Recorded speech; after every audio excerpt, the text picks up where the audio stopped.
إن الحمد لله نحمده ونستعينه ونستغفره ونعوذ بالله من شرور أنفسنا ومن سيئات أعمالنا من يهده الله فلا مضل له ومن يضلله فلا هادي له وأشهد أن لا إله إلا الله وحده لا شريك له وأشهد أن محمدا عبده ورسوله فإن خير الحديث كتاب الله وخير الهدي هدي محمد صلى الله عليه وسلم وشر الأمور محدثاتها وكل محدثة بدعة وكل بدعة ضلالة وكل ضلالة في النار.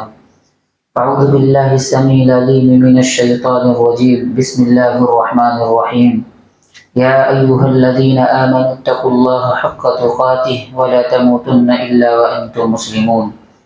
يا أيها الناس اتقوا ربكم الذي خلقكم من نفس واحدة وخلق منها زوجها وبث منهما رجالا كثيرا ونساء واتقوا الله الذي تساءلون به والأرحام إن الله كان عليكم رقيبا. يا أيها الذين آمنوا اتقوا الله وقولوا قولا سديدا يصلح لكم أعمالكم ويغفر لكم ذنوبكم ومن يطع الله ورسوله فقد فاز فوزا عظيما. رب اشرح لي صدري ويسر لي أمري واحلل عقدة من لساني يفقهوا قولي. سبحانك لا علم لنا إلا ما علمتنا إنك أنت العليم الحكيم. دینی بھائیوں، میرے اپنے بزرگوں، نوجوانوں اور پردہ نشین ماؤں اور بہنوں، تمام قسم کی تعریف و توصیف، حمد و ثنا اللہ رب العالمین کے لیے ہے. درود و سلام ہو تمام انبیاء، خصوصاً آخر الزمان محمد صلی اللہ علیہ وسلم پر. اللہم صلی علی محمد وعلی آل محمد کما صلیت علی ابراہیم وعلی آل ابراہیم انک حمید مجید. اللہم بارک علی محمد وعلی آل محمد کما بارکت علی ابراہیم وعلی آل ابراہیم انک حمید مجید. دینی بھائیوں، یہ جو مہینہ چل رہا ہے ذی الحجہ کا مہینہ، اور خاص طور سے شروع کے جو 10 دن ہیں، انشاءاللہ اس کے حوالے سے کچھ باتیں آپ حضرات کے سامنے رکھنے کی کوشش کروں گا. اللہ تعالیٰ سے دعا ہے کہ اللہ تعالیٰ جو بھی باتیں ہوں اگر وہ حق ہیں، کتاب و سنت کی باتیں ہیں، اور وہ باتیں ہمیں سمجھ میں آ رہی ہیں، تو اللہ تعالیٰ پورے اخلاص کے ساتھ عمل کی توفیق عطا فرمائے. آمین. دینی بھائیوں، یہ ذی الحجہ کا جو مہینہ ہے یہ حرمت والا مہینہ ہے، اور زمانے جاہلیت میں بھی لوگ اس مہینے کا احترام کیا کرتے تھے. یعنی جو کفار تھے، جو مشرکین تھے، جن کا آخرت پر ایمان نہیں، اللہ پر ایمان نہیں، وہ لوگ بھی اس مہینے کا احترام کیا کرتے تھے. اور اللہ نے یہاں تک بیان کیا کہ جب یہ مہینہ آتا تو وہ لوگ سہم جاتے، لڑائی جھگڑا، خون خرابہ، اس طرح کی چیزوں سے باز آ جایا کرتے تھے. جب وہ غیر تھے، کفار تھے، مشرکین تھے، اللہ پر ایمان نہیں تھا، ان کا یہ رویہ اور اس مہینے کے حوالے سے یہ احترام، یہ اہتمام. تو ہم مسلمان ہیں، اللہ پر ایمان لانے والے ہیں، نبی پر ایمان لانے والے ہیں، قرآن پر ہمارا ایمان ہے. اس مہینے کو لے کر ہمارا کس انداز کا اہتمام ہونا چاہیے، یا اس مہینے کا احترام کس قدر ہونی چاہیے. خاص طور سے شروع کے جو 10 دن ہیں یہ انتہائی اہم، بلکہ اللہ کے نبی صلی اللہ علیہ وسلم نے ایک حدیث میں بیان فرمایا کہ افضل ایام الدنیا، کہ دنیا کے افضل ترین ایام. یہ حدیث ایک ایسی حدیث ہے جو بالکل عام ہے. اللہ کے نبی نے کہا کہ افضل ایام الدنیا، دنیا کے ایام میں یہ افضل ترین ایام، اس میں رمضان بھی شامل، شعبان بھی، سارے مہینے، سارے ایام شامل. افضل ایام الدنیا، سب سے افضل ایام ہیں یہ 10 دن. اور یہ 10 دن ایسے ہیں کہ اللہ تعالیٰ نے ان 10 دنوں کی قسم کھائی ہے. اور اللہ تعالیٰ جب کسی چیز کی قسم کھا لیتے ہیں تو اس کی عظمت بڑھ جایا کرتی ہے، اس کا مقام بلند ہو جاتا ہے. اور یہ 10 دن یہ ایسے ہیں کہ ان میں جو بھی عمل کیا جائے، جو بھی عمل، وہ اللہ کو سب سے زیادہ محبوب ہے۔ ما من ایام العمل الصالح فیہن احب الی اللہ۔ یہ 10 دن ایسے ہیں جو بھی عمل انجام دیے جائے اللہ کو سب سے زیادہ محبوب۔ اور اسی طریقے سے یہ 10 دن ایسے ہیں کہ ان میں جو بھی عمل انجام دیا جائے اللہ کے یہاں سب سے زیادہ پاکیزہ اور باعث اجر و ثواب کا باعث ہے۔ اللہ کے نبی نے بیان فرمایا ما من عمل ازکا عند اللہ واعظم اجرا، کہ کوئی بھی عمل اس سے زیادہ پاکیزہ اور باعث اجر والا نہیں ہو سکتا۔ یعنی ان 10 دنوں میں جو بھی عمل انجام دیا جائے وہ سب سے زیادہ پاکیزہ اور باعث اجر والا۔ اور اسی طریقے سے اللہ کے نبی صلی اللہ علیہ وسلم کی ایک حدیث آپ نے بیان فرمایا کہ ان 10 دنوں میں جو بھی عمل انجام دیا جائے وہ سب سے عظیم عمل ہوگا۔ یعنی جو بھی عمل آپ انجام دیں گے وہ اعمال عظیم اعمال ہوں گے۔ آپ سوچیں کہ اتنے عظیم ایام اور جن کے فضائل اتنے ہوں، جن کا مقام اور جن کے حوالے سے اللہ نے قسم کھائی ہو، وہ ایام آئیں اور چلے جائیں اور ذرا بھی پرواہ نہ ہو، یہ کتنی عجیب بات ہے۔ بھئی یہاں تک آپ دیکھیں کہ رمضان سے بھی زیادہ اہم ہے۔ اس میں کوئی شک نہیں کہ رمضان کے جو شروع کے 20 دن ہیں بالاتفاق ساری لوگوں کے یہاں ان 20 دنوں سے زیادہ اہم ہیں یہ 10 دن ہر لحاظ سے۔ اچھا اخیر کے جو 10 دن ہیں یعنی یہ عشرے ذی الحجہ جو ہے، ان کے سلسلے میں جو احادیث ہیں اور احادیث میں جو الفاظ ہیں ان پر اگر آپ غور کریں تو رمضان کے آخری عشرے سے بھی زیادہ یہ اہم لگتے ہیں۔ لیکن علامہ ابن تیمیہ رحمۃ اللہ علیہ نے تطبیق دی ہے اور ایک بیچ کی بات کہی ہے۔ انہوں نے کہا ہے کہ اگر دن کے لحاظ سے دیکھا جائے تو رمضان کا جو آخری عشرہ ہے اس کے دنوں سے زیادہ اہم یہ 10 دن ہیں، اور اگر رات کے لحاظ سے دیکھا جائے تو رمضان کا جو آخری عشرہ ہے اس کی راتیں اس سے زیادہ ہیں۔ لیکن بہرحال شروع کے جو 20 دن ہیں بالاتفاق ان سے زیادہ اہم یہ ہیں۔ اتنے عظیم ایام اور جن میں اعمال اتنے عظیم ہو جایا کرتے ہیں اور سب سے زیادہ اجر ملتا ہے، اور جن میں عمل کرنے پر اللہ کو سب سے زیادہ پسند، وہ ایام آتے ہیں اور چلے جاتے ہیں، کوئی خیال ہی نہیں ہوتا۔ بھئی جب بارش کا سیزن آتا ہے تو آدمی اہتمام کرتا ہے، انتظامات کرتا ہے، بارش آنے والی، کمائی کا کوئی سیزن ہو، سیزن آ رہا ہے، آدمی اہتمام کرتا ہے، انتظامات کرتا ہے، فائدہ اٹھانا ہے، موقع ہے، بار بار نہیں آتا۔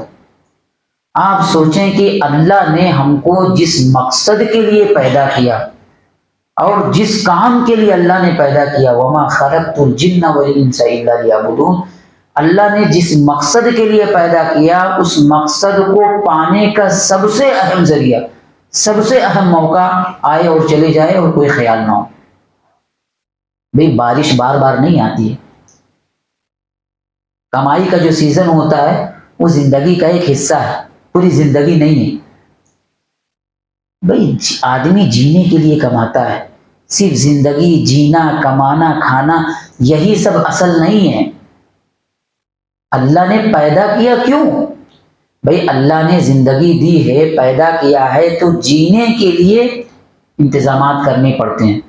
زندگی جینے کے لیے، گزارنے کے لیے بہت ساری چیزوں کی ضرورت پڑتی ہے، ٹھیک ہے آپ وہ سب کریں، لیکن اللہ نے جس لیے پیدا کیا ہے، جس مقصد کے لیے، وہ مقصد ہی زندگی سے گزر جائے، نکل جائے، اس کا خیال نہ ہو، اس کا اہتمام نہ ہو اور اس کو پورا کرنے کی فکر نہ ہو، تو یہ عجیب بات ہے۔ بھئی جس لیے اللہ نے پیدا کیا ہے اس مقصد کے پانے کا سب سے اہم ذریعہ، سب سے اہم موقع، سب سے اہم سیزن وہ آئے اور چلے جائے، پرواہ ہی نہ ہو۔ جمعہ کا دن آتا ہے، آدمی کتنا ہی زیادہ مشغول کیوں نہ ہو، وہ فارغ ہو کر جمعہ میں پہنچنے کی کوشش کرتا ہے، کیوں جمعہ ہے، آدمی اہتمام کرتا ہے۔ رمضان کا مہینہ آتا ہے، ٹھیک ہے، پورا مہینہ نہ صحیح چند دنوں کے لیے آدمی تیار ہو جاتا ہے، مسجد میں آنے لگتا ہے، مسجد بھر جاتی ہے، اور ذمہ داران بھی انتظامات کرتے ہیں، بھئی رمضان آ رہا ہے، لگتا ہے کہ ہاں مہینہ آ رہا ہے عبادت والا، مسجدوں میں بھی رونقیں بڑھ جایا کرتی ہیں، قالین اچھی ہو جاتی ہے، اے سی سروس کرا لی جاتی ہے، سب کچھ ٹھیک ٹھاک اوکے، لگتا ہے کہ ہاں بھائی کوئی مہینہ آ رہا ہے۔ یہ 10 دن جو اتنے اہم ہیں، بلکہ سب سے اہم ہیں، وہ 10 دن کب آتے کب چلے جاتے پتہ ہی نہیں چلتا، مسجدوں میں بھی نہیں لگتا، باہر کیا مسجدوں میں بھی نہیں لگتا کہ بھائی 10 دن آئے ہیں جو انتہائی اہم ہیں۔ بھئی ان 10 دنوں سے پہلے ہماری مسجد میں مثال کے طور پر اگر 2 صفیں ہوا کرتی تھی، تو کیا یہ 10 دن آئے تو 2 اور بڑھ گئے، 3 اور بڑھ گئے؟ ایک بھی نہیں، جتنے تھے اتنے، مطلب پوری قوم سوئی ہوئی ہے، پوری کی پوری قوم سوئی ہوئی ہے۔ عجیب بات ہے کہ بھئی چند لوگ بھٹک گئے، چند لوگ غافل ہیں، کوئی ایک علاقے کے لوگ سمجھ میں آنے والی بات ہے، پوری کی پوری قوم بھٹک گئی، پوری کی پوری قوم سو گئی۔ یہ کتنی عجیب بات ہے کہ اللہ نے جس مقصد کے لیے پیدا کیا، جو سب سے اہم مقصد ہے، اس مقصد سے پوری قوم غافل ہے، پرواہ ہی نہیں، بس جینا کھانا کمانا، بس زندگی ہائے زندگی کی ہائے زندگی، اللہ نے جس کے لیے پیدا کیا کوئی پرواہ ہی نہیں۔ پوری ممبئی کا آپ سروے کریں، ہر مسجد میں آپ چلے جائیں، جو نمازی تھے وہی نمازی، جو حالت تھی وہی حالت، اتنے عظیم ایام۔ بھئی آپ نے کبھی دیکھا کہ کوئی کاروباری ہو اور اس کا سیزن آئے وہ سو جائے؟ تیاری کرتا آدمی، کمر کس لیتا ہے۔ یہ افضل ایام الدنیا، ہم کو تو کمر کس لینا چاہیے، اپنا کاروبار وہ مختصر کر لینا چاہیے، دنیاوی جھمیلوں سے اپنے آپ کو فارغ کر لینا چاہیے کہ بھئی سب سے اہم دن آ رہے ہیں، اللہ کو خوش کرنا، اللہ کو راضی کرنا، جس لیے اللہ نے مجھے پیدا کیا ہے اس کو پانے کا سب سے اہم ذریعہ، سب سے اہم موقع ہمیں اللہ کو راضی کرنا، آدمی کو اپنے آپ کو فارغ کر لینا چاہیے۔ لیکن یہاں صورتحال یہ کہ پوری قوم سوئی میرے بھائی۔ ہم نے اپنے کردار کے ذریعے، اپنے عمل کے ذریعے اپنے بچوں کو تو یہ پیغام دیا کہ بھئی جمعہ کا دن اہم ہے، مسجد میں پہنچنا چاہیے۔ ہر بچہ دیکھتا ہے جیسے پیدا ہوتا ہے کہ ہاں جمعہ کے دن لوگ پہنچتے ہیں۔ ہم نے اپنے کردار کے ذریعے، اپنے عمل کے ذریعے ہم نے قوم کو یہ پیغام دیا کہ رمضان کا مہینہ اہم ہے، چند روز ہی کے لیے آنا چاہیے، ایک رونق لگتا ہے کہ ہاں بھائی کوئی عبادت کا موقع ہے۔ لیکن ہم نے اپنے کردار اور اپنے اعمال کے ذریعے ان 10 دنوں کی عظمت کو ختم کر دیا۔ ہم نے اپنے اعمال اور اپنے کردار کے ذریعے، اپنے رویے کے ذریعے ہم نے اس کو مسخ کر دیا، مٹا دیا۔ ہم اپنی قوم کو اور آنے والی نسلوں کو کیا پیغام دینا چاہتے؟ بھئی اگر کوئی سنت چھوڑ دی گئی ہو تو اللہ کے نبی کہتے ہیں کہ اگر کوئی سنت چھوڑ دی گئی ہو، آدمی اس سنت کو اگر زندہ کرے عمل کے ذریعے تو اس کے لیے دوہرا اجر ہے، بہت بہت بڑا اجر ہے اس کے لیے، سنت کو زندہ کرنا۔ یہاں اتنے عظیم ایام ہیں اور جن میں ایک سنتیں نہیں کئی سنتیں ہیں، کئی عظیم اعمال ہیں، یہ ایام ہی مٹا دیے گئے، بھلا دیے گئے۔ آپ سوچیں کہ ان ایام کو زندہ کرنا، ان کی عظمت کو اجاگر کرنا اور قوم میں ایک پیغام دینا، یہ کتنے بڑے اجر کی بات ہو سکتی ہے، یہ کتنے بڑے اجر کی بات ہو سکتی ہے۔ ہم سب مسلمان ہیں، سب اللہ پر ایمان لانے والے ہیں، قرآن پر ہمارا ایمان ہے، نبی پر ہے، آخرت پر ہے، جنت اور جہنم پر ہمارا ایمان ہے۔ میں آپ سب اللہ کے نبی کی حدیث سننے کے بعد کیا ہم اس کام کے لیے تیار ہیں؟ نہیں تیار ہے میرے بھائی، اتنا مست ہے دنیا میں، نہیں تیار ہے۔ بھئی ہم مسلمان اگر اللہ کے نبی کی سنتوں کو زندہ نہیں کریں گے، ہم اللہ والے نمازی، ہم مسلمان میرے بھائیوں، اللہ سے اور نبی سے محبت کا دعویٰ ہے، ہم لوگ اتنے عظیم ایام کو اگر قوم کے سامنے نہیں پیش کریں گے، کون پیش کرے گا؟ اپنے دیکھیے صرف زبان سے نہیں، اپنے کردار اور عمل کے ذریعے، اس لیے کہ جب عمل رائج ہو جاتا ہے، ہمارے کردار اور اعمال میں وہ چیز آ جاتی ہے تو وہ زیادہ مقبول ہوتی ہے. لوگ وہی دیکھ کر کرنے کی کوشش کرتے ہیں. باقی بولنا ہے تو بولتے رہے، کوئی فرق نہیں پڑتا. ہم اور آپ عزم مصمم کریں، یہ ارادہ کریں کہ بھائی سب سے اہم ایام ہیں اور اللہ کو عبادتیں ان دنوں میں سب سے زیادہ محبوب ہیں. ہم ان 10 دنوں کی قدر کرنے کی کوشش کریں گے اور اللہ کو راضی کرنے کی کوشش کریں گے، اور اپنے کردار اور اس عمل کے ذریعے امت کو یہ پیغام دیں گے کہ بھائی ان 10 دنوں کا اہتمام ہونا چاہیے. مسجدوں میں رونقیں بڑھ جانی چاہیے، مسجدوں میں انتظامات بڑھ جانا چاہیے، لگنا چاہیے کہ ہاں بھائی عبادتوں والا سیزن آیا ہے. یہ 10 دن ایسے ہیں کہ ان میں آپ جو بھی عمل انجام دینا چاہیں آپ دے سکتے ہیں. جسے رمضان ہے، رمضان میں بہت سارے اعمال انجام دیے. ایسے ہی یہ 10 دن ایسے ہیں کہ جو بھی عبادتیں آپ سے ہو سکتی ہیں آپ کثرت سے قرآن کریم کی تلاوت کریں. بلکہ آپ حیران ہوں گے میرے بھائیوں، رمضان میں دیکھیں آپ لوگ جگہ جگہ پر نظر آئیں گے قرآن لے کے بیٹھے ہیں. مسجدوں میں قرآن بڑھا دیا جاتا ہے کہ بھائی لوگ آ رہے ہیں قرآن پڑھنے والے. یہ 10 دن ایسے ہیں، کتنی مسجدیں ایسی ہیں کہ یہ 10 دن گزر جاتے ہیں ایک بندہ بھی قرآن لے کر نہیں بیٹھتا پڑھنے کے لیے. ایک بندہ بھی سوچئے میرے بھائیوں، یہ ہم لوگ کس زمانے میں جی رہے ہیں اور کیسے اسلام والے، کیسے مسلمان ہیں کہ سب سے افضل ایام آئے پوری کی 1 2 4 لوگ غافل ہو، سمجھ میں آئے کہ پوری کی پوری مسجد کے لوگ غافل. ایک بندہ بھی، پورے 10 دن گزر جاتے ہیں ایک بندہ بھی قرآن لے کے نہیں بیٹھتا کہ بھائی اہم دن ہے ہم کو قرآن پڑھنا چاہیے. آپ قرآن پڑھیں، ذکر و اذکار کریں، اللہ کی حمد بڑائی بیان کریں، جو بھی عبادتیں ہو سکتے ہیں، صدقہ خیرات کریں. کتنے مسلمان ایسے ہیں جو یہ سمجھتے ہیں کہ رمضان میں صدقہ کرنے سے زیادہ ثواب. ٹھیک ہے، بالکل زیادہ ثواب، اس میں کوئی شک نہیں، لیکن صرف رمضان میں ایسا نہیں ہے. رمضان سے زیادہ ان 10 دنوں میں صدقہ خیرات کرنے کا ثواب ہے. صرف صدقہ خیرات نہیں، ہر طرح کا عمل. لیکن میں صدقے کے لیے اس لیے کہہ رہا ہوں کہ ہم لوگ یہ سمجھتے ہیں کہ صرف رمضان میں صدقہ ہونا چاہیے، صرف رمضان میں خیرات ہونا چاہیے. نہیں میرے بھائی، جو بھی عبادتیں آپ ان 10 دنوں میں دیں گے اللہ کو سب سے زیادہ مقبول محبوب. اور خاص طور سے اچھا روزہ بھی ان 10 دنوں میں بکثرت آپ رکھ سکتے ہیں جتنا رکھنا چاہیں آپ. اور خاص طور سے عرفہ کے دن کا روزہ، یعنی 9 ذی الحجہ کا روزہ، یہ انتہائی اہم ہے. اللہ کے نبی صلی اللہ علیہ وسلم نے بیان فرمایا کہ عرفہ کا روزہ ایسا ہے کہ آدمی اگر ایک دن کا روزہ رکھتا نا تو 1 سال اگلے 1 سال پچھلے اس کے گناہ معاف ہو جاتے. یہ معمولی چیز ہے بھائی، اللہ نے کتنے بہانے رکھے، کتنے مواقع رکھے، عمل چھوٹا سا اور اجر اتنا بڑا. کتنے بہانے، کتنے مواقع اللہ نے رکھے، چھوٹا سا عمل اور اجر پہاڑ جیسا. لیکن پھر بھی ہماری آنکھیں نہیں کھلتی. ہم لوگ گنہگار ہیں، کتنی خطائیں ہوتی، کتنی غلطیاں ہم سے ہوتی. خطا کار ہے میرے بھائیو، ہر شخص خطا کار. کتنا اچھا موقع، صرف 1 دن کا روزہ، صبح سے شام تک 1 دن کا آپ نے روزہ رکھا، 1 سال اگلے 1 سال کے پچھلے گناہ آپ کے معاف ہو گئے. اور عرفہ کا دن ایسا ہے کہ اللہ تعالیٰ نے اس دن کی قسم کھائی ہے. اور عرفہ کا دن ایسا ہے کہ یہ مغفرت کا دن ہے. عرفہ کے دن اللہ تعالیٰ کثرت سے لوگوں کو جہنم سے آزاد کرتے ہیں. عرفہ کا دن یہ ایسا دن ہے کہ اللہ تعالیٰ نے اسی دن ذریت آدم سے عہد و پیمان لیا تھا. جی مجھ سے، آپ سے، سب سے اللہ نے آدم علیہ السلام کی پشت سے، ان کی پیٹھ سے اللہ نے پوری قوم کو پیدا کیا تھا.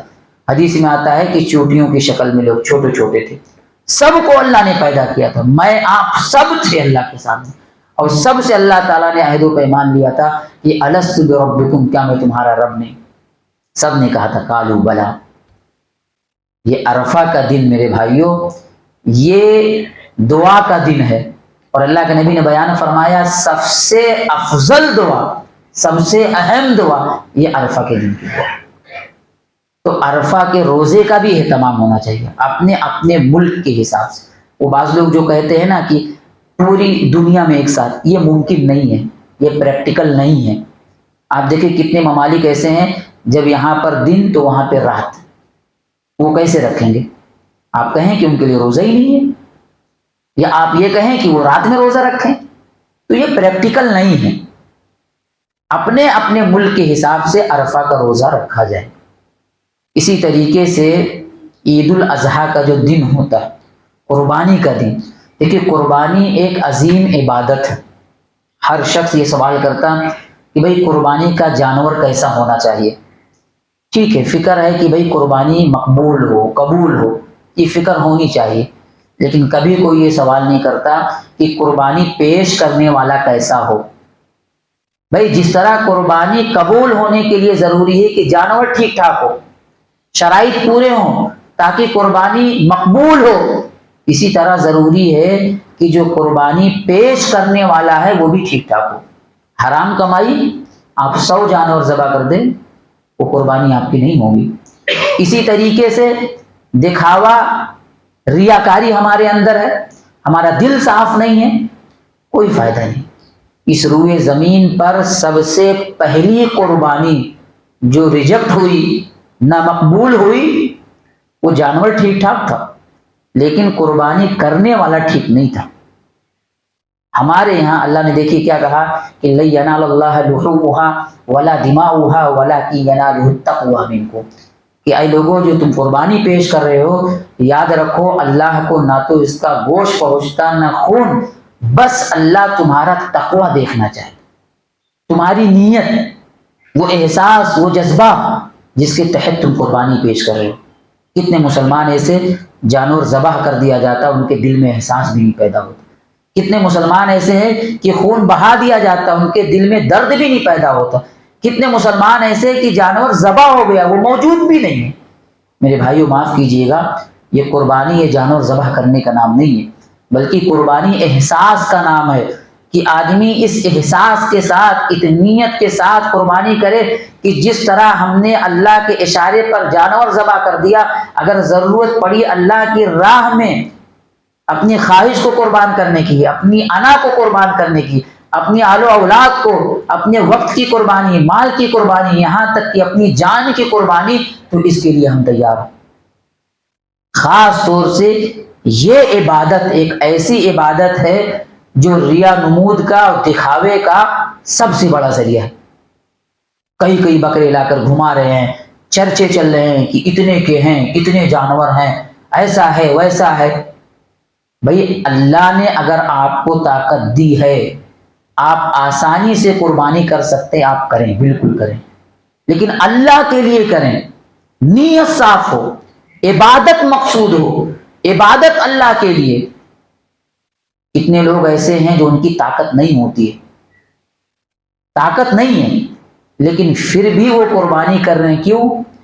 سماج کو کیا منہ دکھائیں گے، بچوں کو کیا جواب دیں گے۔ چھوٹے چھوٹے بچے بار بار پوچھتے ہیں ابو جانور کب لائیں گے، جانور کب لائیں گے، یا یہ کہ نہیں لائیں گے تو پڑوسی کیا کہیں گے، لوگ کیا کہیں گے۔ میرے بھائیوں، علماء نے تو یہاں تک کہا ہے کہ اگر طاقت نہیں ہے تو آپ قرضہ لے کر بھی قربانی نہیں کریں گے۔ طاقت ہے، آپ مکلف ہی نہیں ہیں، وہ چیز آپ پر لاگو ہی نہیں ہے۔ اس سے صاف سمجھ میں آتا ہے کہ سماج کی بڑی پرواہ ہم کو ہوتی ہے۔ اللہ نے اگر آپ کو، اچھا ہم اپنے رویے کے ذریعے نا بہت سے لوگوں کو مجبور کر دیتے ہیں۔ ہمارا کوئی ساتھی ہے، پڑوسی ہے، رشتہ دار ہے، حالات ٹھیک نہیں ہے لیکن پھر بھی بار بار آپ کا جانور کب آئے گا، کب لائیں گے، کتنا لائیں گے، اتنا لوگ پوچھ لیتے ہیں نا کہ اس کو لانا ہی پڑتا ہے، چاہے قرضہ لے کر لانا پڑے۔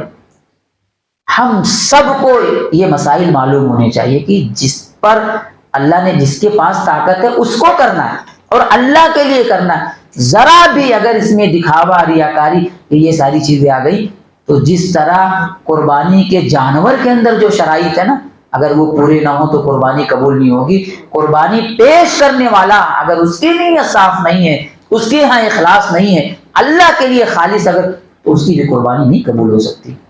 جانور کے حوالے سے خاص طور سے 4 طرح کے اگر عیوب ہیں، اگر وہ لنگڑا ہے، اتنا لنگڑا کہ جس سے اس کا لنگڑا پن ظاہر ہو، بالکل کلیئر ہو۔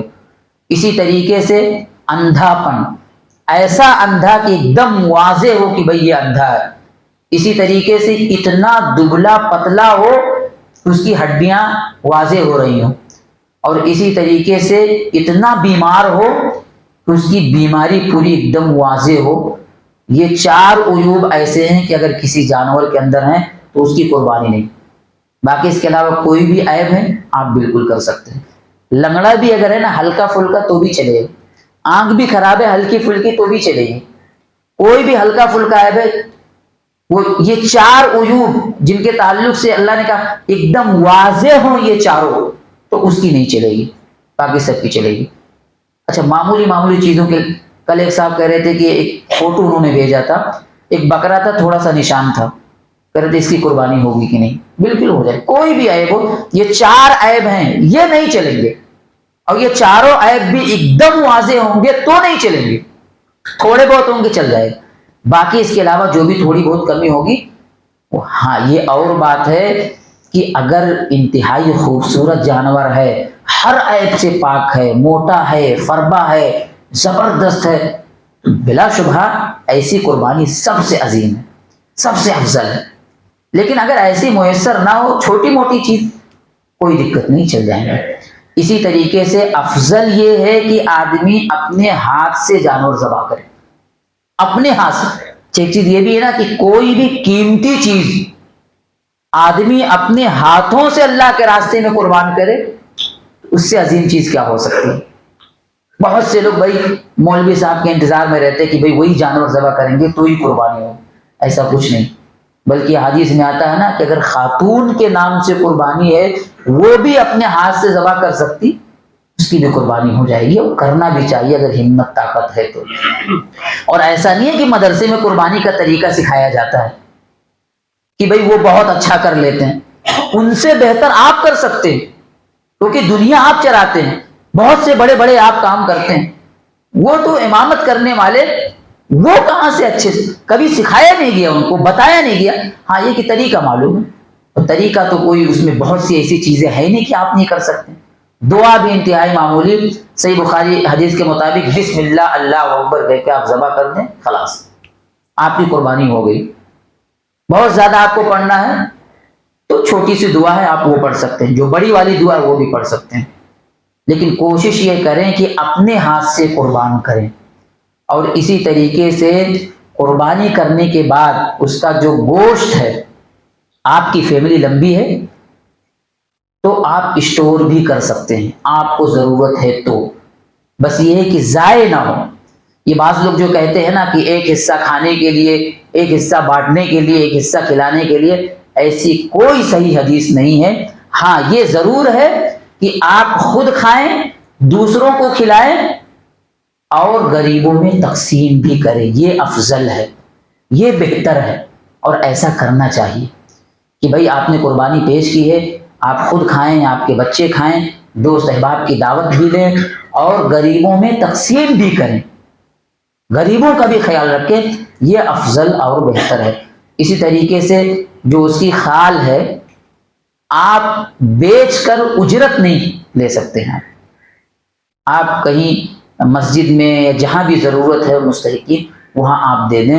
اور ایک خاص چیز یہ بھی ہے کہ جس سے جانور ذبح کرایا جا رہا ہے گوشت بدلے میں آپ نہیں دے سکتے. اجرت کے طور پر آپ نہیں دے سکتے. آپ پیسہ الگ سے دیں. ہاں اس کو ہدیہ دینا ہے مستحق ہے مدد کرنی ہے ایسے ہی گوشت دینا دے لیکن اجرت کے طور پر نہیں کہ بھئی آپ نے جانور ذبح کیا ہے تو لو 4 کلو آپ لے لو یہ بدلہ ہو گیا. ایسا آپ نہیں کر سکتے. اور اسی طریقے سے قربانی کا دن جو ہے عید کا دن یہ خوشی کا دن ہے.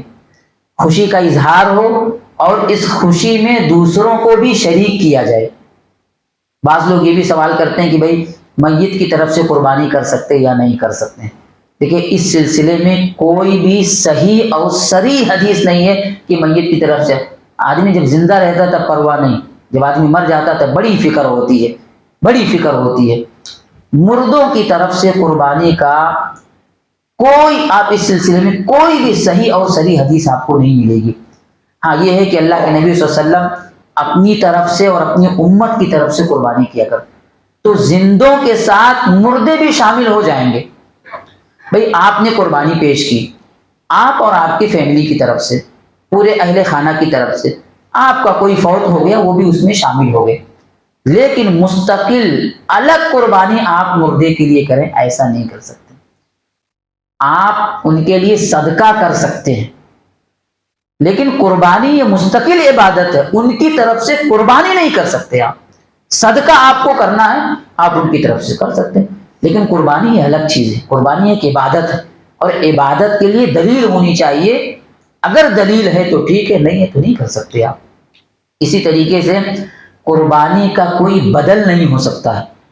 ایک آدمی 10,000 روپے کا جانور ذبح کرتا، اور ایک شخص سوچ رہا ہے کہ میں 1,00,000 صدقہ کر دوں، تو ٹھیک ہے آپ کو صدقے کا ثواب ملے گا، لیکن قربانی کا ثواب نہیں مل سکتا.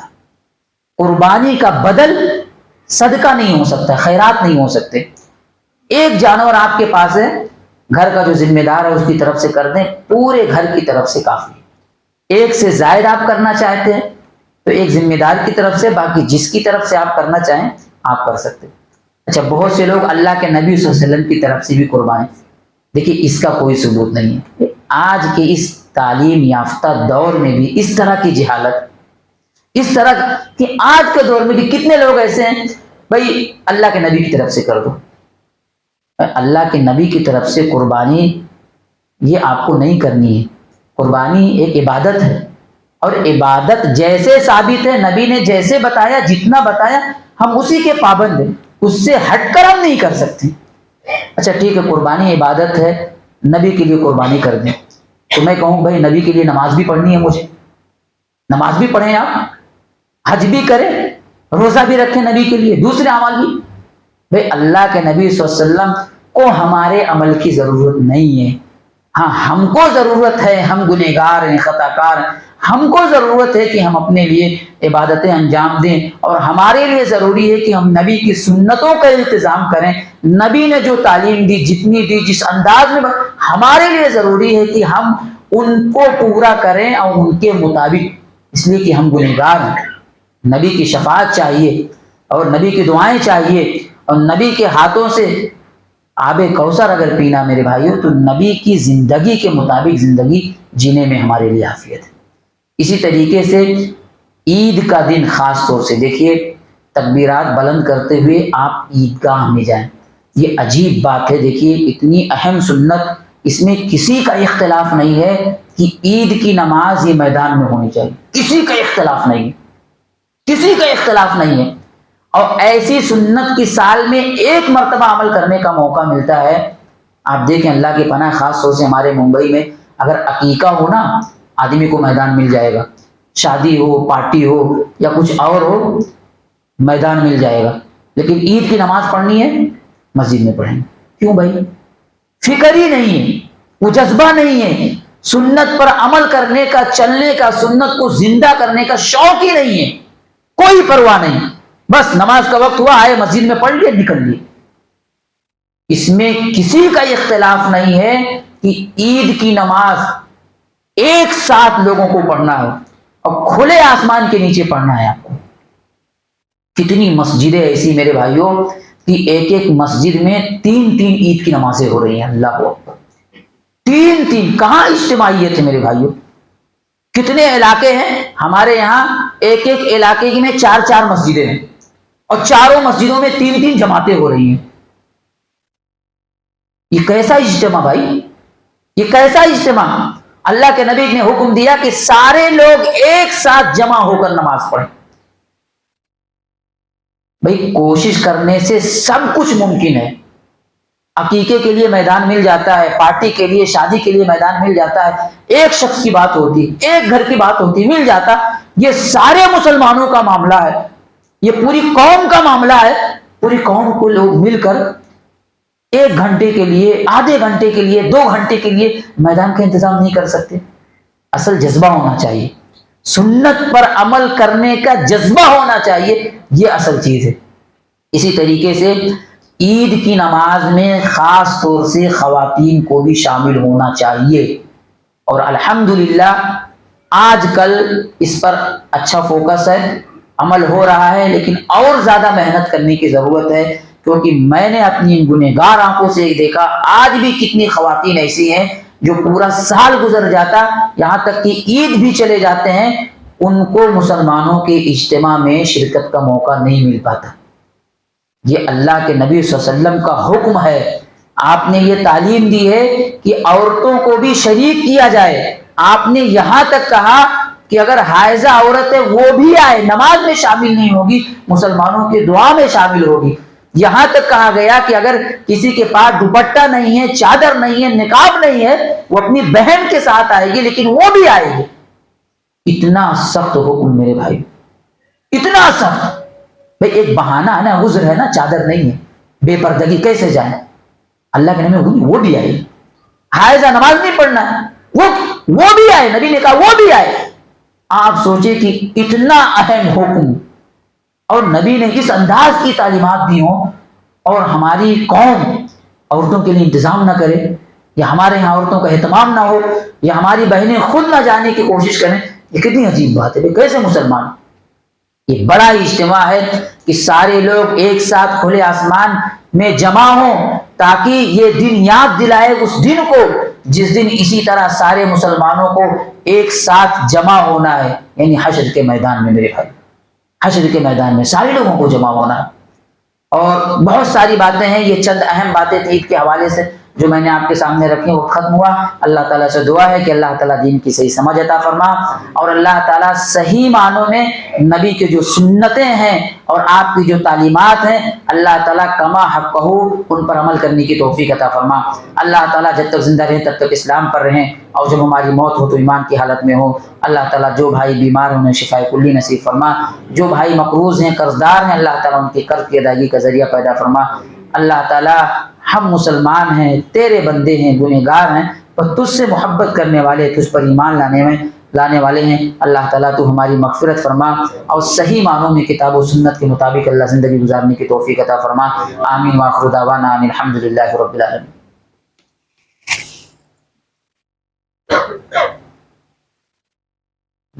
إن الحمد لله نحمده ونستعينه ونستغفره ونعوذ بالله من شرور أنفسنا ومن سيئات أعمالنا من يهده الله فلا مضل له ومن يضلله فلا هادي له وأشهد أن لا إله إلا الله وحده لا شريك له وأشهد أن محمدا عبده ورسوله.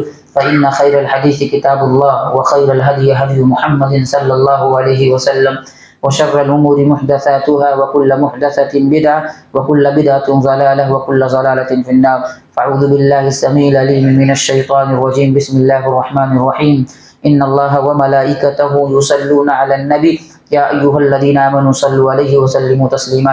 اللهم صل على محمد وعلى آل محمد كما صليت على إبراهيم وعلى آل إبراهيم إنك حميد مجيد. اللهم بارك على محمد وعلى آل محمد كما باركت على إبراهيم وعلى آل إبراهيم إنك حميد مجيد. إن الله يأمر بالعدل والإحسان وإيتاء ذي القربى وينهى عن الفحشاء والمنكر والبغي يعظكم لعلكم تذكرون ولذكر الله أكبر والله يعلم ما تصنعون.